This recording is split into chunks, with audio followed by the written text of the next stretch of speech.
Jadi bab 6 ini mengenai pekerjaan. Gospel in life untuk pekerjaan kita. Nah, saya percaya tidak ada satu orang pun di dalam dunia ini yang tidak bekerja. Setuju nggak? Semua pasti punya pekerjaan, ya.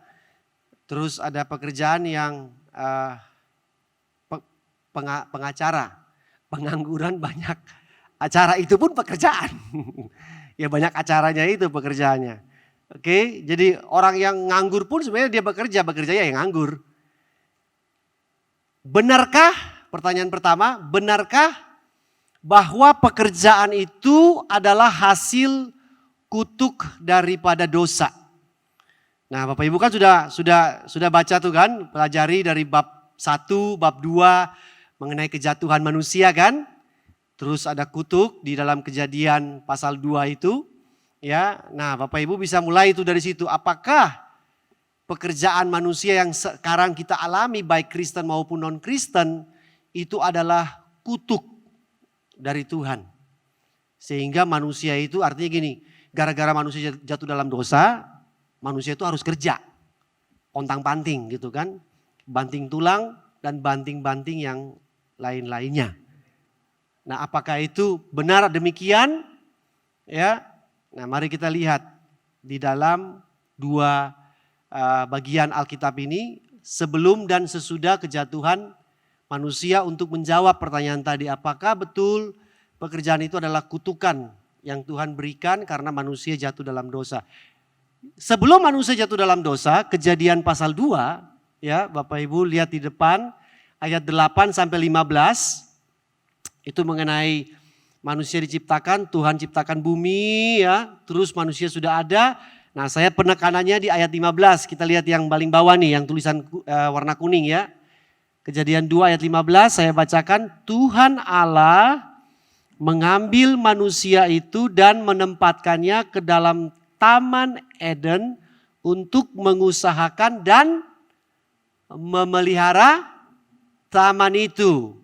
Ini sebelum manusia jatuh dalam dosa. Berarti ayat 15 dari Kejadian pasal 2 ini itu manusia sudah ditugaskan atau diberikan pekerjaan oleh Tuhan. Setuju? Berarti sebelum jatuh dalam dosa manusia itu sudah bekerja. Ya, bahkan ada ayat Yesus pernah kutip, Yesus pernah mengatakan bahwa sampai saat ini Bapakku di surga pun masih bekerja. Pernah dengar gak ayat itu? Pernah ya? Ya kan? Coba kita lihat Injil apa itu? Injil Yohanes 5 ayat murid-murid. Injil Yohanes 5 ayat 17. Bapakku masih bekerja. Jadi sebenarnya kita tuh cuman mengikuti pola yang ada di Tuhan. Tuhan itu bukan Tuhan yang nganggur, Tuhan yang ongkang-ongkang kaki, tapi dia juga bekerja. Penciptaan dunia itu sudah menunjukkan bahwa Allah itu bekerja. Sehingga ayat 15 ini waktu selesai Allah bekerja menciptakan dunia, dia ngambil manusia, dia taruh di dunia yang sudah jadi itu dan dia suruh bekerja. Kata yang dipakai adalah mengusahakan taman tersebut. Jadi sebelum manusia jatuh dalam dosa, manusia sudah bekerja. Nah, mari kita lihat ayat Kejadian pasal 3 setelah manusia jatuh dalam dosa. Nah, dikatakan lagi, saya bacakan, lalu firman-Nya kepada manusia ini setelah manusia si Adam dan Hawa makan buah yang Tuhan larang itu. Karena engkau mendengar perkataan istrimu dan memakan dari buah pohon yang telah kuperintahkan kepadamu, jangan makan daripadanya, maka terkutuklah tanah karena engkau. Ya, ini kemarin saya sempat bahas dengan Irawan mengenai kalimat ini, terkutuklah tanah karena engkau. Jadi karena manusia jatuh dalam dosa, kutuk itu datang dalam kehidupan manusia. Ya, karena kejatuhan manusia. Dengan susah payah engkau akan mencari rezekimu dari tanah seumur hidupmu. Semak duri, rumput duri yang dihasilkannya bagimu dan tumbuh-tumbuhan di padang akan menjadi makananmu. Dengan berpeluh engkau akan mencari makananmu sampai engkau kembali lagi menjadi tanah. Karena dari situlah engkau diambil sebab engkau debu dan engkau akan kembali menjadi debu. Ya, saya dulu sebelum saya paham tentang ayat ini, saya punya pola pikir yang salah. Yaitu bahwa ternyata pekerjaan itu adalah kutukan. Karena manusia itu jatuh dalam dosa. Artinya sebelum manusia jatuh dalam dosa, manusia itu enak banget. Nggak kerja, cuman ambil buah dari pohon terus makan, habis itu bobo siang, terus bangun main kelereng, ya kan, petak umpet sama istrinya, terus bikin anak gitu kan, anaknya lahir, terus mereka main-main ayunan, nggak ada kerjanya tuh Pak. Tapi begitu gara-gara dosa tuh akhirnya manusia dan kita sekarang juga mengalami akibatnya harus pontang-panting, bangun pagi, pulang malam, cari uang, ya kan, berpeluh ya.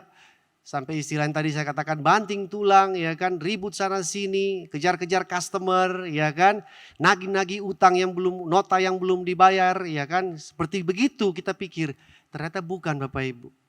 Jadi sebelum dan sesudah manusia itu sudah bekerja. Pekerjaan itu bukanlah sebuah kutukan.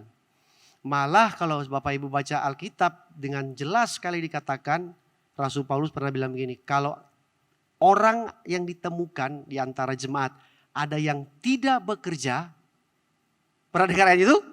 Dibilang apa? Nggak usah makan. Karena Paulus tahu manusia itu pada hakikatnya sebelum jatuh dalam dosa, dia harus bekerja. Sehingga kalau ada di dalam jemaat yang ditemukan tidak bekerja, Paulus bilang nggak usah kasih makan. Jadi kasarnya gini, udah siapa yang bagian diakonia nggak usah kasih diakonia, nggak usah makan dia. Karena dia nggak bekerja. Itu Paulus loh kasih tahu begitu. Jadi itu sebenarnya kasih tahu kita semua bahwa hakikat manusia pada awalnya adalah bekerja. Ya. Sampai sejauh ini saudara bisa ikuti saya? Jadi ini bagi Bapak Ibu yang tidak membaca yang warna abu-abu itu, ini adalah resumenya. Nah, pekerjaan setelah manusia jatuh dalam dosa, ya. Jadi bedanya cuma di situ aja. Tetap sebelum jatuh dalam dosa bekerja, setelah jatuh dalam dosa bekerja. Tetapi saudara lihat yang berubahnya itu bukan pekerjaannya, tetapi di balik pekerjaan itu. Oke? Yang pertama adalah setelah jatuh dalam dosa, manusia bekerja itu buat apa? Ya, berpusat pada diri sendiri. Artinya manusia, saudara dan saya sekarang bekerja itu cenderung kita itu melakukannya buat diri sendiri atau buat keluarga kita. Benar gak sih? Kalau saya tanya Bapak Ibu malam hari ini, kenapa Bapak Ibu bekerja? Ayo. Saya kan biasa bikin training juga kan, bukan gospel in life, training yang lain, training hospitality di luar gereja, yang non gereja. Kalau saya tanya mereka, kenapa Anda karyawan, staff bekerja?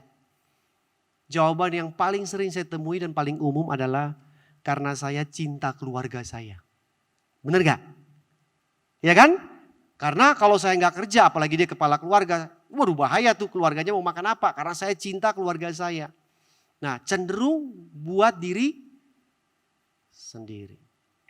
Itu dibalik motif dibalik pekerjaan. Menjadi sebuah persembahan kepada berhala kita. Ya, berhala kan sudah dipelajari bukan? Di bab 3 kalau nggak salah ya. Ada berapa? Ada berapa? Ya Tuhan. Ada berapa tipe berhala? Oh 2 aja, ada 4. Ada 4 kan? Kenyamanan, kuasa, Pak Untung aja, Pak Untung tahu nih. Kenyamanan, kuasa apa lagi Pak Untung 2? Hah? Hah?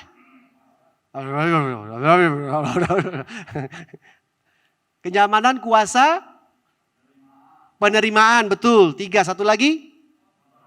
Kontrol atau kendali, betul ya? Jadi kita bekerja memuaskan 4 tempat itu aja tuh. Ya, banyakan sih kalau pengalaman tuh kenyamanan. bekerja cari uang, apalagi kalau ibu-ibu paling tahu, kalau pegang duit itu aman banget Pak. Kalau pegang duit aman sekali. Dan nyaman, aman dan nyaman. Itu kan. Yang ketiga, motifnya adalah menjadi sesuatu yang merugikan orang lain. Karena dia mau cari untung buat diri sendiri. Nunda bayar nota. Saudara tahu gak itu merugikan orang lain? Benar gak? Ya, orangnya, Pak bayar Pak, udah jatuh tempo Pak. Iya nanti. Dia pakai duitnya yang harus dia bayar nota yang sudah jatuh tempo itu untuk pakai untuk kepentingannya yang lain. Kasihan orang itu, dia kan merugikan. Ada amin gak di rumah Tuhan? Bener ya? Dia merugikan tukang tagihnya itu, perusahaannya, rekannya dia itu. Ya, demi kepentingan diri bukan melayani. Jadi kalau saudara tarik, saudara lihat pekerjaan saudara saat ini, belum lagi yang rebutan cari posisi. Betul nggak? Saya pernah dapat sebuah cerita tuh miris banget. Jadi ada seseorang ini dia sudah mau dipromosi untuk naik pangkat lebih tinggi, level yang lebih tinggi.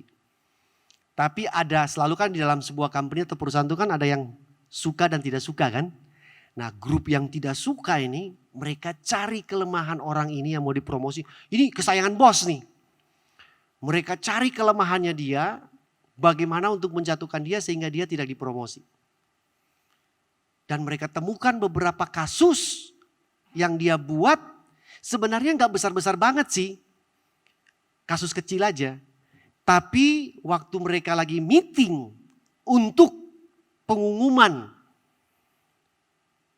promosi daripada orang tersebut, grup yang tidak suka kepada orang ini membeberkannya di depan bos-bos tersebut, pimpinan tersebut. Jahat banget. Diceritain kasus-kasus yang ya nggak terlalu berat lah. Dan ternyata memang kelemahan orang yang mau naik pangkat ini dia kalah di emosi. Dia cepat sekali naik. Orang bilang sumbu pendek. Saudara tahu kalau petasan tuh sumbunya panjang sama sumbu pendek itu kan beda ya. Kalau petasan sumbu panjang tuh ya petasan sumbunya panjangnya 5 meter. Saudara bakar malam hari ini besok pagi baru meletus. Ya kan? Tapi dia punya ini cuma 2 cm Bapak Ibu. Begitu cetrer, tembing langsung dia meledak di situ. Waktu meledak itu para pemimpinnya lihat batal Bapak Ibu. Dia nggak jadi dipromosi. Karena masalah itu juga. Tapi teman-temannya yang ngerjain dia sebenarnya. Nah itu untuk kepentingan diri sendiri. Nah itu beberapa ayat. Bapak Ibu bisa lihat 1, 2, 3, 4 ya. Yeremia bilang begini. Janganlah orang bijaksana bermegah karena kebijaksanaan. Janganlah orang kuat bermegah karena kekuatannya. Ya, janganlah orang kaya bermegah karena kekayaannya. Memang ini Alkitab kalau udah ngomong bener banget. Rata-rata orang kaya itu bermegah karena kekayaan. Ya, yang dia tonjolkan itu adalah apa yang dia punya. Dia pakai power daripada kekayaannya dia. Kan orang bilang kalau punya uang apa sih yang gak bisa? Pernah dengar ungkapan itu? Kalau punya uang apa sih yang gak bisa? Pasti bisa semua. Orang pun saya beli.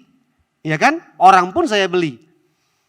Tetapi siapa mau bermegah? Baiklah bermegah karena hal berikut bahwa ia memahami dan mengenal aku. Bahwa akulah Tuhan yang menunjukkan kasih setia, keadilan, kebenaran di bumi. Sungguh semuanya itu disukai. Ini sebenarnya ayat 24 ini penemplakan dari ayat 23. Dia mau kasih tahu, hoi kamu kaya itu pun karena saya yang izinkan kamu jadi kaya. Itu sebenarnya sebuah penemplakan daripada Tuhan. 2 Timotius 3, 1-5. Ketahuilah pada hari-hari terakhir akan datang masa yang sukar. Sudah, kita udah alami saat ini kan. Sudah sukar belum Bapak Ibu? Kok jawabnya lemes banget? Kayaknya udah sukar banget nih. Sampai gak bisa jawab, udah sukar banget Pak. Manusia akan apa? Mencintai dirinya sendiri dan menjadi hamba uang. Ya kan? Hamba uang berarti Tuhannya siapa? Ya uangnya. Mereka akan membual, sombong, ya, memfitnah, berontak terhadap orang tua, tidak tahu berterima kasih, tidak mempedulikan agama, tidak tahu mengasihi, tidak mau berdamai, menjelekkan orang lain, tidak dapat mengekang diri, garang, tidak suka yang baik, mengkhianat, tidak berpikir panjang, berlagak tahu, menuruti hawa nafsu daripada menuruti Allah. Secara lahiriah mereka menjalankan ibadah mereka, tetapi pada hakikatnya mereka memungkiri kekuatannya. Jauhilah mereka itu. 1 Timotius 6 ayat 10. Ini sebenarnya penegasan lagi daripada surat 2 Timotius tadi. Karena akar segala kejahatan adalah cinta. Oke, kita jawab jujur ya. Siapa di dalam ruangan ini termasuk saya yang tidak suka uang? Yang tidak suka uang.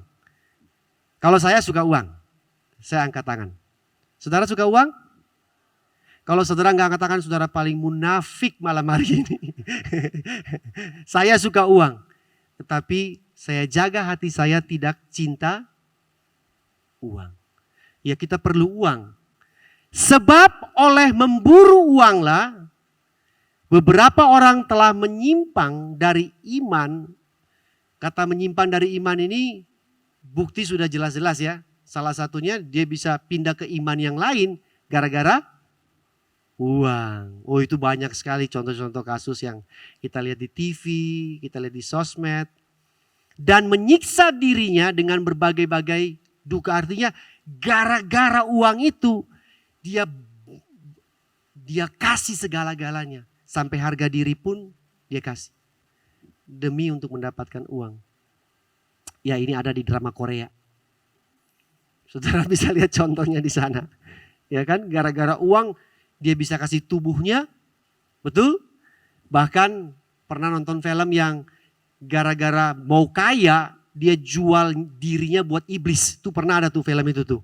Ya kan, ya itu karangannya Hollywood, tetapi sebenarnya itu mau menjelaskan ini. Dia bayar semuanya, yang penting dia bisa kaya. Makanya waktu setan ketemu Tuhan Yesus di padang gurun, salah satu penawarannya apa?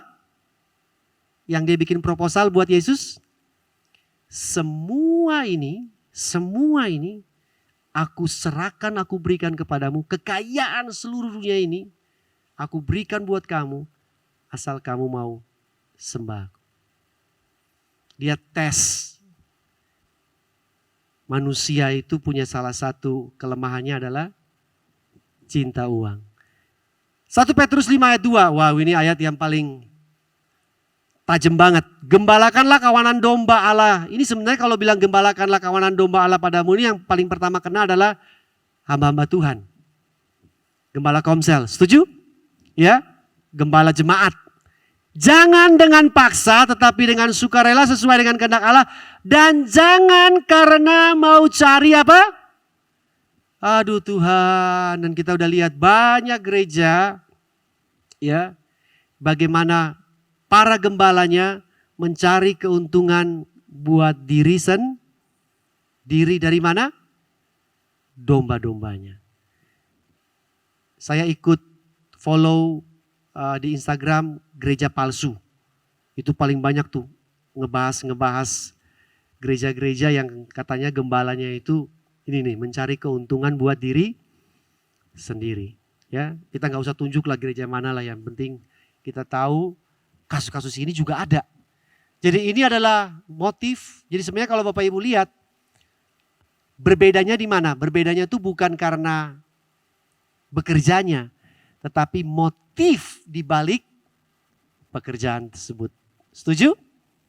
Yang tadinya mereka bekerja itu adalah untuk memuliakan Tuhan, mereka bekerja itu untuk mengasihi Tuhan, mereka kerja itu untuk Tuhan. Begitu mereka jatuh dalam dosa, manusia bekerja untuk diri sendiri, mengambil keuntungan dari manusia lain, orang lain yang jadi korban, yang penting kepentingan dirinya sendiri. Nah, itu perbedaan yang jelas antara sebelum dan sesudah kejatuhan manusia. Nah, ini yang buku yang kita pakai, ini kan karangan dari Timothy Keller ya. Di sini dia membuat kesimpulan mengenai pekerjaan. Saya singkat aja karena ini dalam bahasa Inggris. Dikatakan di sini yang sebelah kiri, ya, every good endeavor, setiap usaha atau pekerjaan yang baik itu selalu ya, menghubungkan pekerjaan kita dengan rencana Tuhan. Amin. Our daily work, ya, pekerjaan kita sehari-hari dapat menjadi sebuah panggilan. Hanya jikalau kita renungkan kembali bahwa pekerjaan itu adalah sebuah tugas yang Tuhan berikan kepada kita untuk apa? To serve others. Untuk melayani orang lain. Jadi pekerjaan yang kita kerjakan, ya, untuk melayani orang lain. Bukan untuk melayani diri sendiri atau berhala-berhala yang ada di dalam diri kita. Nah, sebelah kanan ini yang tulisan panjang ini, kalau saya summary itu ada di tulisan yang warna kuning tuh Bapak Ibu. Jadi dia bilang gini, kita nggak boleh, pertama tuh orang Kristen tuh paling suka membuat dikotomi. Dikotomi itu dua sisi yang berbeda. Agama atau ritual dengan pekerjaan itu dua hal yang berbeda. Iman dengan pekerjaan itu berbeda. Urusan gereja sama pekerjaan itu berbeda. Jadi pekerjaan, urusan gereja. Nah, Timothy Keller bilang enggak boleh lihat dari kacamata seperti itu. Bahwa kalau bekerja ya bekerja, gereja ya gereja, dia bilang bukan seperti itu juga. Kedua, atau punya pemahaman bahwa di dalam pekerjaan yang seperti yang dia tulis panjang itu, semuanya itu mesti dikit-dikit Tuhan, dikit-dikit ngomong Injil, dikit-dikit menginjili orang, dikit-dikit berkhotbah, juga bukan seperti itu. Jadi dia kasih contoh misalnya, kalau kita bawa Injil di dalam dunia kerja kita, itu tidak harus misalkan seorang penulis lagu, dia itu tulis lagu, semua lagu yang dia tulis tentang Alkitab.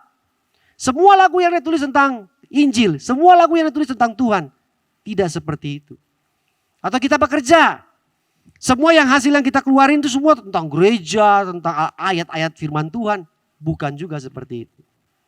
Tetapi yang warna kuning itu dia bilang bahwa kita harus memakai kacamata Injil untuk melihat setiap pekerjaan yang kita lakukan apa saja. Nah, itu yang berbeda. Jadi dia mau kasih tahu kita bahwa apa saja yang kita kerjakan tapi kita harus melihatnya dengan kacamata Injil.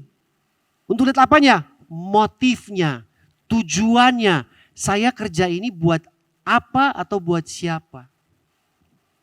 Jadi bukan artinya semuanya nanti kerja di gereja misalnya. Oh iya karena harus untuk Tuhan.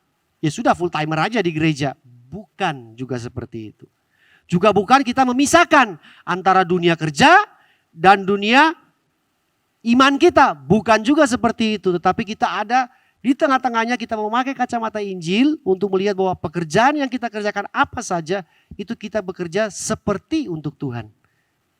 Bukan buat diri sendiri, bukan juga untuk mencari nafkah untuk bisa makan setiap hari. Bukan juga seperti itu. Jadi itu tulisan panjang yang Timothy Keller paparkan di situ, intisarinya atau kesimpulannya seperti yang tadi saya jelaskan. Oke, jadi Bapak Ibu kerjanya seperti apa? Accounting? Ya sudah, Anda bekerja accounting dengan melihat dengan kacamata Injil. Bagaimana Anda menjadi accounting yang baik, bekerja untuk melayani orang lain, dan di dalam pekerjaan itu Anda mengasihi Kristus atau Anda mengasihi Tuhan. Bukan artinya dulu waktu zaman saya tahun 90-an saya bertobat. Pokoknya kalau mau memuliakan Tuhan, mau melayani Tuhan, full timer. Pernah saudara dengar seperti itu? Nah, akhirnya banyak saat itu tuh orang-orang resign dari pekerjaannya, ya, businessman meninggalkan pekerjaannya, apalagi dia pakai kutip ayat itu kan, Yesus bilang, jualah semua hartamu dan ikutlah aku. Oh iya Pak, bener. Kan dibilang jual harta, tinggalin pekerjaanmu dan ikutlah Tuhan. Artinya bekerja sebagai full timer di gereja itu lebih mulia daripada bekerja accounting, jadi bus driver, atau buka toko, jual sayur di pasar. Oh di gereja itu lebih mulia. Enggak, dua-duanya sama mulia. Bahkan yang kerja di gereja bisa menjadi tidak lebih mulia kalau dia mencari keuntungan buat diri sendiri. Tadi kan sudah tuh ayatnya. Saya ulangi lagi, makanya tadi saya bilang ayat ini bahaya banget nih. 1 Petrus 5 ayat 2. Apakah menjamin orang kerja di gereja lebih mulia? Enggak. Orang yang kerja di gereja dalam tanda kutip bekerja di dalam sebuah organisasi gereja bisa kejebak juga. Dia mencari keuntungan buat diri sendiri bukan karena mengasihi Tuhan dan melayani sesama. Jadi bukan artinya ada dua sisi yang berbeda antara dunia iman, gereja dan pekerjaan. Jadi kita mesti lihat bahwa semua yang kita lakukan di dalam dunia ini, pekerjaan kita, keluarga kita pakai kacamata Injil. Nah, ini dibikin 2 perbandingan, kalau Bapak Ibu lihat di situ. Pekerjaan yang bersifat buat diri sendiri, self-center, dan pekerjaan yang sekarang sudah diubahkan oleh Injil. Pekerjaan yang self-center susah payah untuk mencari berkat. Ya kan? Karena memang tujuannya buat diri sendiri. Kira-kira bisa puas nggak kalau buat diri sendiri? Nggak ada. Makanya buat yang sudah kaya belum cukup. Dia akan pikir belum kaya. Kalau gospel center yang berpusat kepada Injil, usaha terbaik ya untuk berkarya karena sudah diberkati. Nah, kita balik lagi Kejadian pasal 2. Sebelum Tuhan membawa manusia taruh di taman untuk bekerja, ayat-ayat sebelumnya, saudara Bapak Ibu masih ingat ayatnya ada bunyi bagaimana? Maka Tuhan Allah memberkati manusia. Sebelum dia suruh manusia bekerja, dia sudah memberkati. Kejadian pasal 2. Betul? Kejadian pasal 1. Dia memberkati manusia dulu. Baru Kejadian pasal 2. Dia menaruh manusia di Taman Eden dan dia suruh kerja. Mengusahakan taman tersebut. Nah, jangan dibalik. Ya, jangan dibalik. Kita bekerja karena kita sudah menerima kasih karunia Tuhan, berkat Tuhan, kita melakukan usaha terbaik ya dalam pekerjaan kita karena kita sudah diberkati. Kalau yang ini dia kerja supaya diberkati. Itu beda. Yang kedua, berpusat pada kemajuan diri sendiri. Kalau Injil berpusat pada kemuliaan Tuhan. Ya betul, kalau satu ego buat dirinya sendiri. Bagaimana saya bisa lebih kaya, bagaimana saya bisa lebih hebat, bagaimana saya bisa lebih untung, ya kan? Bagaimana saya bisa dapat promosi yang lebih tinggi dengan mengorbankan orang lain. Tapi kalau berpusat pada Injil, dia berpusat kepada kemuliaan Tuhan. Bukan buat dirinya sendiri, tetapi Tuhan dipermuliakan. Yang tadi saya cerita kasusnya. Apakah dengan dia menjatuhkan temannya itu nama Tuhan dipermuliakan? Enggak. Jadi dalam segala sesuatu baik Bapak Ibu di dunia tanda kutip yang kita pakai istilah sekuler maupun di gereja kita melakukan pekerjaan kita. Mengapanya itu loh, motifnya memuliakan Tuhan enggak? Saya mengasihi Tuhan enggak di sana? Karena tidak ada jaminan sekali lagi walaupun saudara di dalam gereja sekalipun belum tentu kita memuliakan Tuhan. Karena motif itu bicara hati kita. Bab 2, ingat? Bicara mengenai hati. Yang ketiga, bertujuan untuk agenda dan rencana diri sendiri, sedangkan yang berpusat kepada Injil, bertujuan untuk rencana penebusan Kristus. Jelas, kita bekerja karena kita sudah ditebus, kita bekerja karena kita sudah dibayar. Kristus sudah bayar diri kita, bukan buat diri sendiri agenda kita. Oh, nanti saya mau begini, ya kan? Nanti akhir tahun saya dapat ya bagus sih, saudara punya planning budgeting untuk keuangan. Tetapi kita harus ingat bahwa jauh lebih daripada itu, diri kita ini sudah ditebus. Bukan hanya untuk sifatnya materi dan agenda kita sendiri. Kalau nggak salah ada sebuah ayat yang bilang begini, ada orang yang merencanakan dia mau ke kota ini atau ke kota anu, ya kan? Tetapi Tuhanlah yang menentukan. Nah, itu bedanya di situ. Dan corona ini kan sudah membuktikan bahwa setiap orang yang punya agenda, ya, yang paling gampang inilah. Siapa yang waktu awal tahun 2020 sebelum corona lockdown sudah punya agenda buat cicilan? Karena hitung-hitungan di atas kertas setahun penghasilan segini, saya kalau cicilan ini masih ketutup. Ya kan? Udah bikin agenda sendiri. Tiba-tiba bulan Maret kemarin, Maret 2020 kan lockdown tuh. Pekerjaan berantakan semua. Tapi kan cicilan jalan terus. Yang sudah dimulai dari bulan Januari. Nah, itu membuktikan bahwa agenda diri kita sendiri itu begitu rapuh, ya. Untuk kepentingan diri sendiri, kalau yang ini untuk melayani orang lain. Rata-rata manusia berdosa itu bekerja untuk kepentingan diri sendiri. Bahkan ya, apakah orang yang bekerja sosial bekerja benar-benar murni buat orang lain? Ayo. Apakah pekerjaan sosial? Sosial kan buat orang lain kan? Melayani panti asuhan, ya kan? Kasih makan anak jalanan. Apakah benar-benar murni untuk orang lain?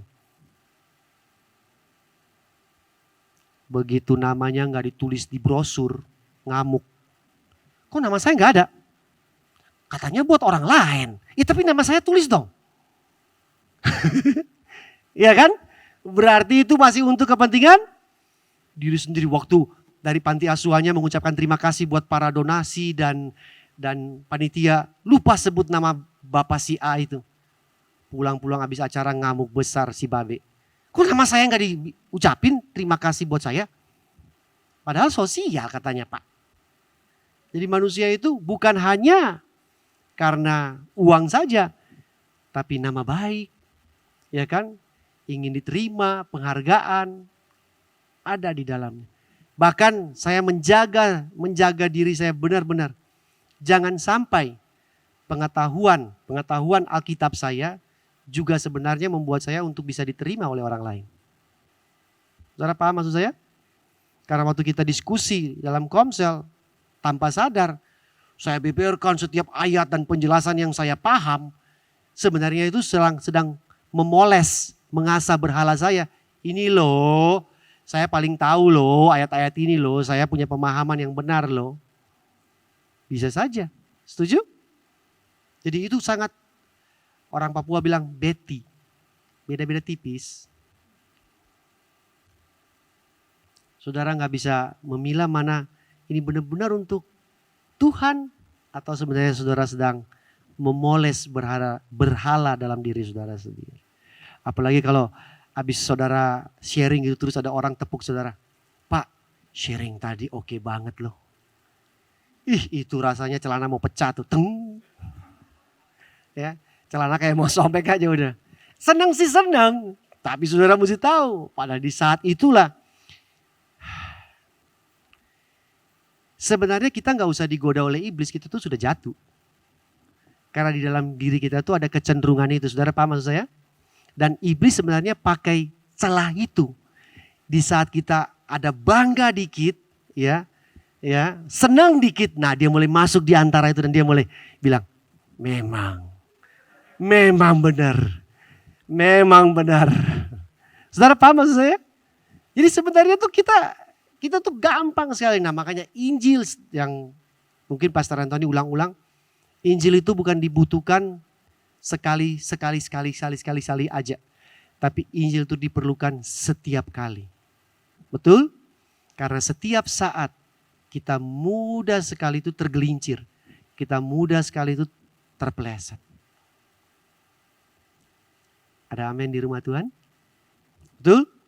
Di komsel, ya kan? Saudara jadi WL misalnya, nyanyi gini, hadirat Tuhan turun sih. Beberapa mulai nangis, manifestasi, terus habis komsel, luar biasa dek. Hari ini hadirat Tuhan, pimpin pujiannya bagus banget. Udah itu sudah mulai dah. Itu pulang tuh jalannya udah lain. Jalannya beda langsung. Nah celah-celah itulah. Jadi semua berhala, jadi saya suka pakai ilustrasi ini ya. Berhala di dalam hati kita itu dudukannya iblis. kursinya buat iblis. Setiap berhala dalam hati kita itu tempat duduknya iblis. Bisa dipahami? Jadi kalau ada berhala di dalam hati kita itu tempat duduknya dia. Jadi gimana supaya iblis jangan ada di dalam hidup kita? Jangan bikin berhala. Dia nggak mendapat, makanya Rasul Paulus bilang, jangan berikan kesempatan. Pernah baca itu? Buat si jahat. Kapan kita buat kesempatan itu? Ketika ada berhala di dalam hati kita. Ketika kita mulai mementingkan diri sendiri, kita mulai cari perhatian, kita cari penerimaan, kita berupaya untuk kita diterima. Disitulah celah itu dipakai oleh iblis, dia duduk di atasnya. Dulu saya pernah dapat pengajaran mengenai penyembahan berhala. Semua penyembahan berhala itu dimulai dari manusia itu memberikan dudukan, tempat duduk buat yang mau disembah, yaitu si iblis itu. Kalau nggak ada tempat duduk dia nggak bisa disembah. Jadi tempat duduk itu kita sebut berhala. Yang 4 tadi yang saudara sebutkan. Oke, terus yang paling terakhir, beda antara self-center sama gospel center adalah seputar makan minum. Gospel center bilang perluasan kerajaan Allah. Rasul Paulus pernah bilang, kerajaan Allah itu bukan soal makan dan minum. Yesus pernah bilang juga, Matius 6, janganlah khawatir makan, minum, dan pakai. Saya baca ayat itu dari kacamata pemahaman saya. Yesus bilang jangan khawatir makan, minum, pakai, itu bukan menghibur. Tapi dia sebenarnya menyindir. Karena ada kalimat bilang begini, jangan seperti bangsa-bangsa lain yang tidak mengenal Allah. Itu warning. Artinya kalau kita melakukan hal tersebut, kita seperti bangsa lain yang tidak mengenal kasih Tuhan. Bahwa Tuhan itu sebenarnya pelihara. Tuhan itu sebenarnya tahu kebutuhan kita. Baru nanti ayat yang paling terkenal, ayat 33 bilang, tetapi carilah dahulu kerajaan Allah dan kebenarannya. Jadi kita tadinya pusing, memang betul sih. Kalau nggak ada uang di atas meja makan tuh, nggak ada minuman dan makanan tuh pusing Bapak Ibu. Apalagi saya yang sudah punya anak. Begitu lihat stok susu di dalam kulkas sudah mau habis.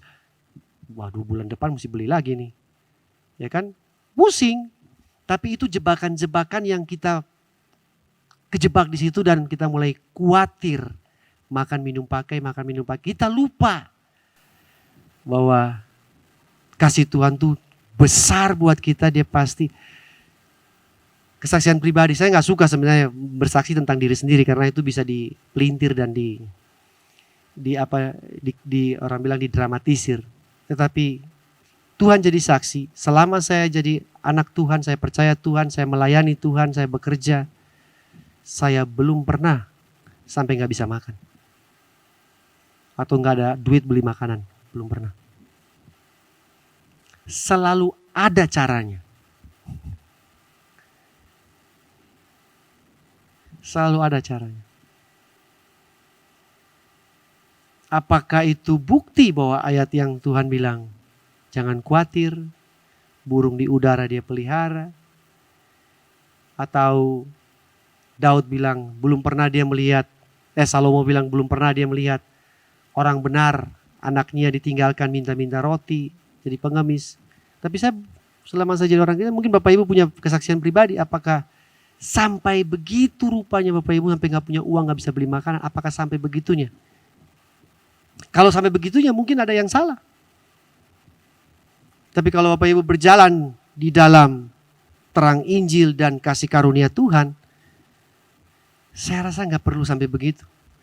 Saya gak pernah baca Rasul Paulus itu sampai gak punya uang dan terus Rasul Paulus bilang, hidupku sangat menyedihkan ketika aku mau beli makanan gak punya uang.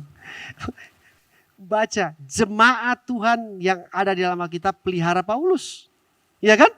Memang benar dia pernah mengalami kelaparan. Tapi dia gak bilang gini, maka Rasul Paulus kelaparan dan mati karena kelaparan. Gak ada. Dia pernah kelaparan mungkin di satu tempat. Tapi habis itu kan dia kembali normal. Dia gak pernah mati gara-gara kelaparan atau dia begitu sengsara karena kelaparan. Gak pernah. Jadi Injil sebenarnya membawa kita mengerti bahwa hidup kita itu punya siapa. Bukan punya diri kita sendiri. Saya belajar dalam waktu pandemi ini. Dulu si Pastor Anthony pernah singgung John Piper. Katanya dia punya mobil rusak, ya mogok.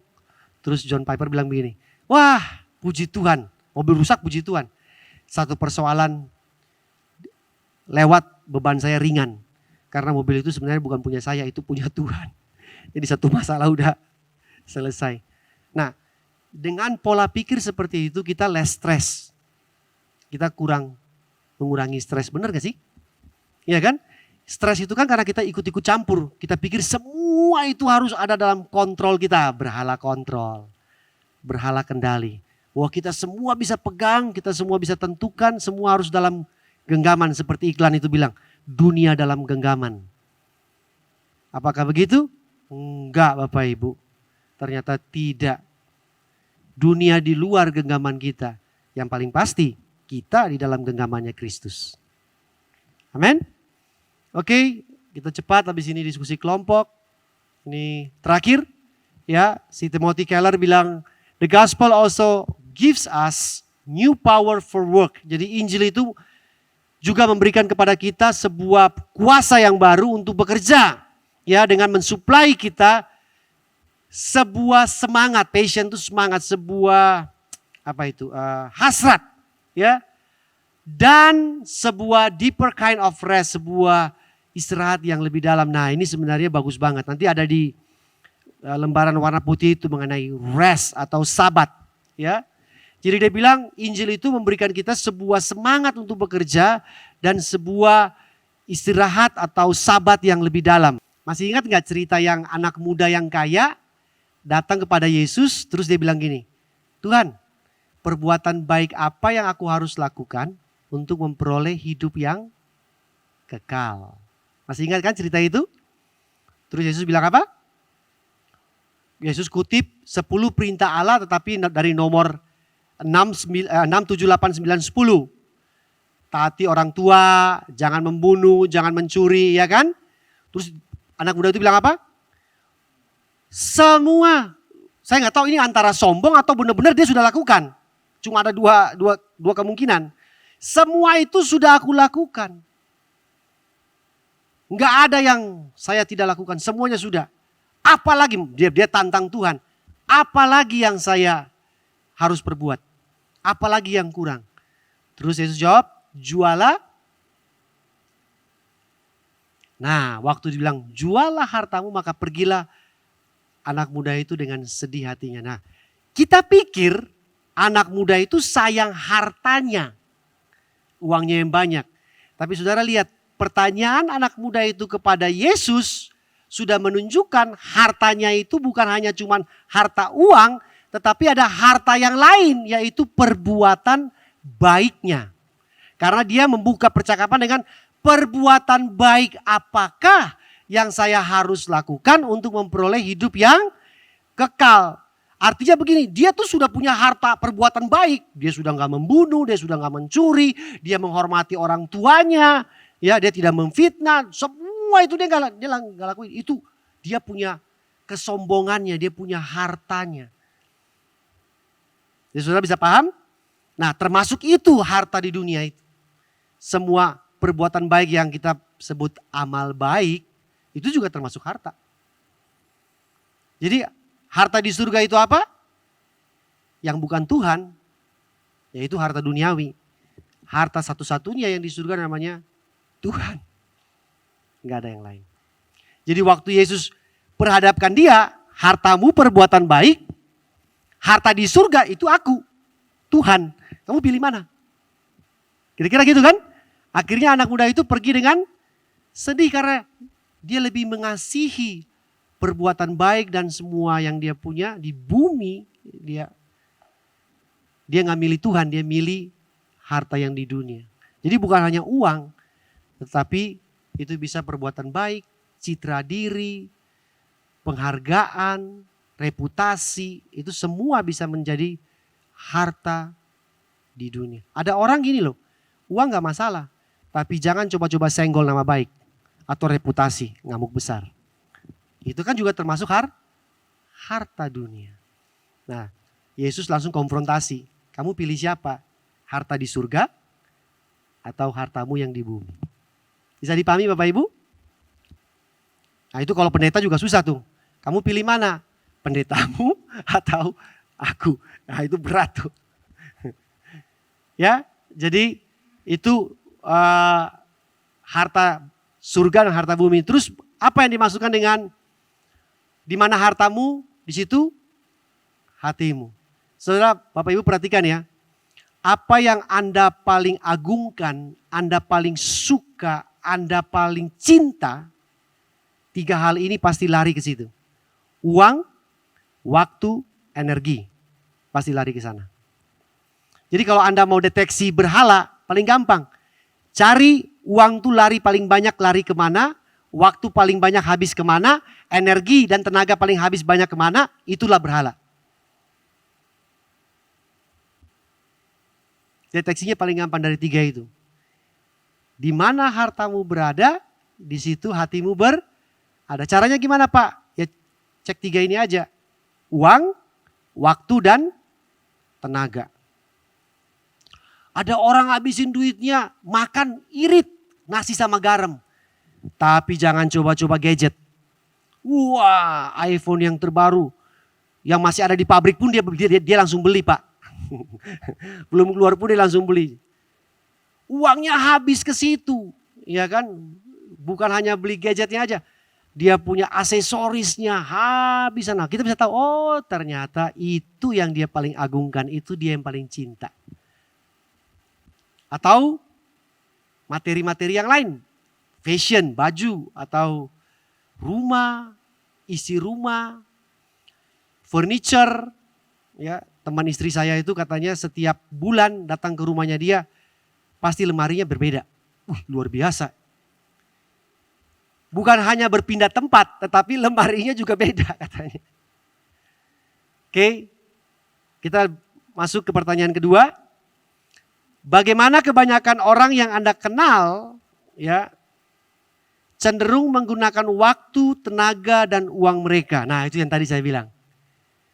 Apa yang Anda paling cinta, yang paling suka, yang Anda paling agungkan, itu waktu, tenaga, dan uang tuh pasti lari ke situ.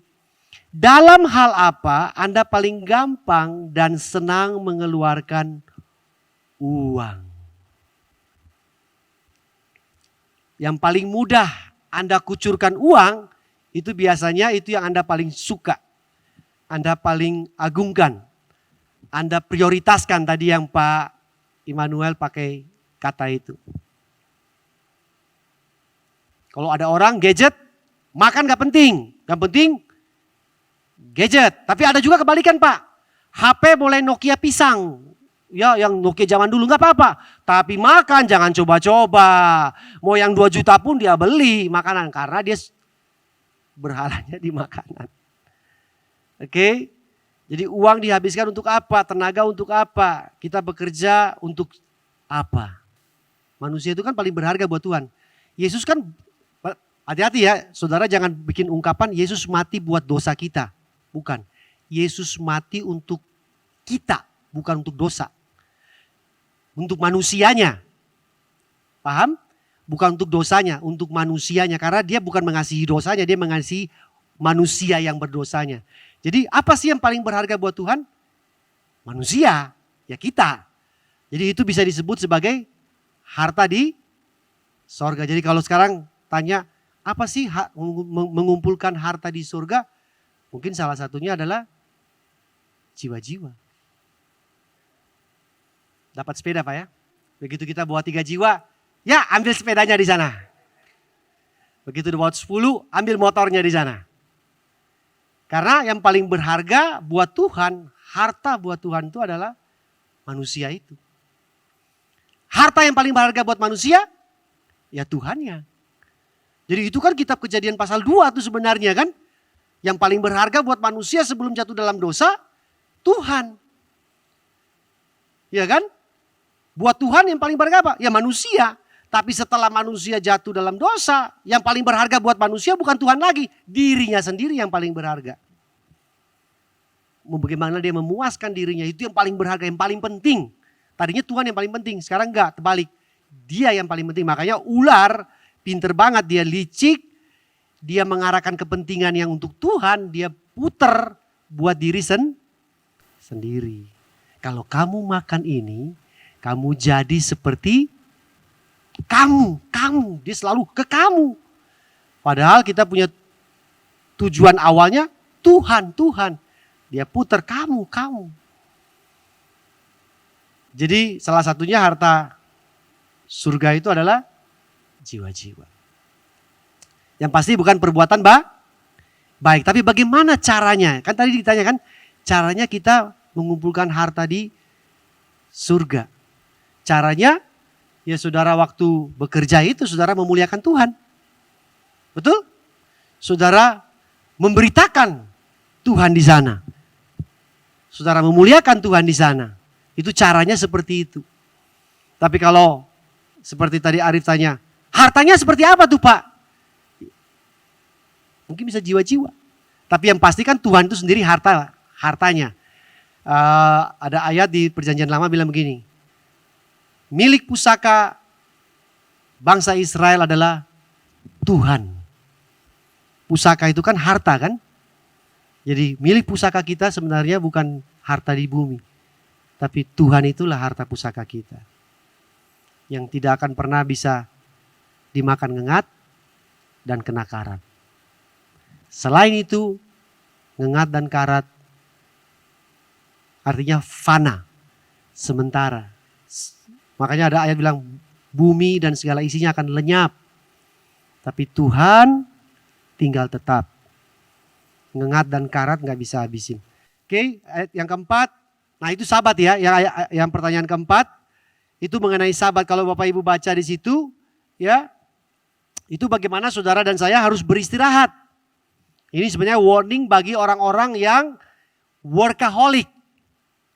Yang kerja ya tidak pernah kenal istirahat atau tidak pernah kenal tanggal merah. Kalau ada merah di kalender dia coret jadi hitam. Dia kerja juga. Nah ya jadi apakah Sabat itu perlu, istirahat itu perlu buat manusia? Sangat perlu. Karena Tuhan sudah memberikan contoh waktu dia dalam kitab Kejadian dia menciptakan bumi pada hari ke-7 dia beristirahat. Makanya itu dipakai oleh bangsa Yahudi untuk supaya mereka melakukan Sabat. Dan saya pernah sendiri melihat bagaimana bangsa Yahudi itu melakukan Sabat. Itu melakukannya benar-benar dengan niat Bapak Ibu. Bukan cuman istilahnya asal-asalan, tapi benar-benar niat. Karena buat mereka itu kalau Sabat ya benar-benar Sabat, istirahat. Sampai ekstrimnya buka pintu pun gak boleh. Karena itu termasuk bekerja. Jadi mereka cuma berbaring, baca kitab Taurat, berdoa. Jadi lift di hotel itu sudah disetel ya. Akan pintunya itu terbuka di semua lantai. Jadi dia gak perlu pencet liftnya. Karena kalau dia pencet liftnya itu bekerja, itu gak Sabat. Se-ekstrim itu.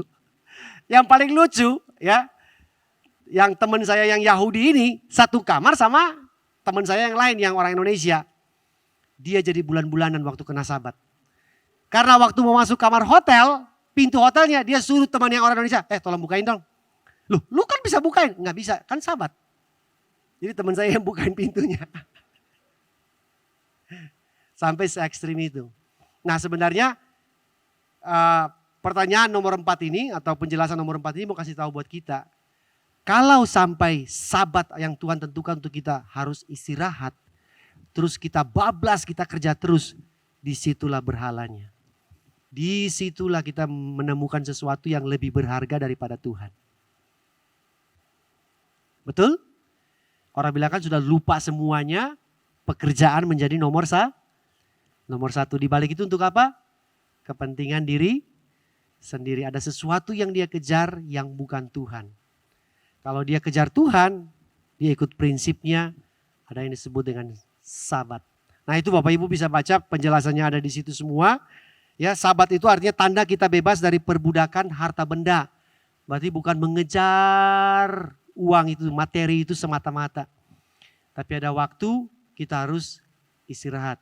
Kenapa Tuhan ciptakan siang dan malam sebagai penanda waktu? Siang untuk bekerja, malam untuk istirahat.